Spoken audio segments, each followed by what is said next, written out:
I think the coolness factor is a big factor in this presidential race. I think a lot of people are embarrassed to say they're Republicans this year because we know we're not the cool kids.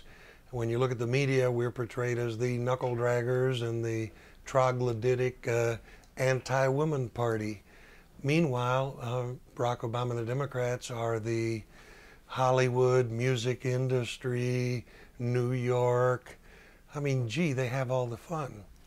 And that actually, I think, affects the election. It certainly affects the surveys, because I think a lot of Republicans who want a change in the economy, for example, don't self-identify as Republicans, because it's kind of embarrassing to tell anybody you're a Republican Romney voter.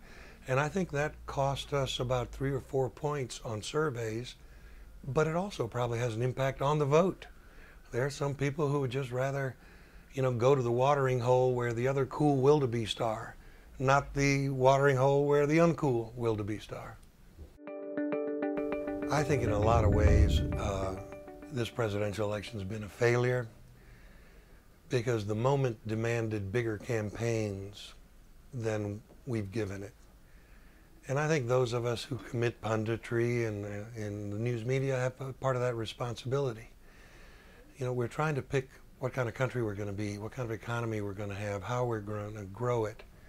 And instead of talking about that, we've ended up talking about candidates' gaffes and the horse race numbers in the polls and who's going to win, instead of talking about what this economy is going to look like 20 years from now.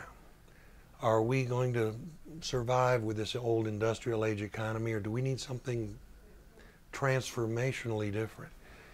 Can we afford to keep this old factory-style government that we've got that doesn't work but does cost a lot? Can we afford to keep that? We haven't talked about those really important things.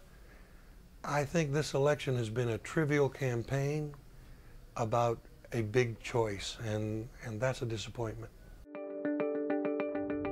Well, I think the most important candidate in this entire election has probably been Bill Clinton. And he's not even on the ballot. But he certainly gave Barack Obama the best moment of his campaign at the Democratic Convention when he not only gave Obama an endorsement, he gave him a rationale.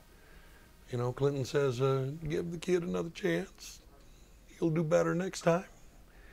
And that was the first time you'd heard a positive, forward-looking argument for Obama. In some ways, though, that diminishes Obama. He's had to resort to have someone else make the case for him. It tells you clearly that the leader of the Democratic Party, not Barack Obama, it's old daddy bear Bill Clinton. And whether Obama wins or loses this election, the flag that's planted at the top of the Democratic Party has a big C on it. It's still the Bill Clinton Party.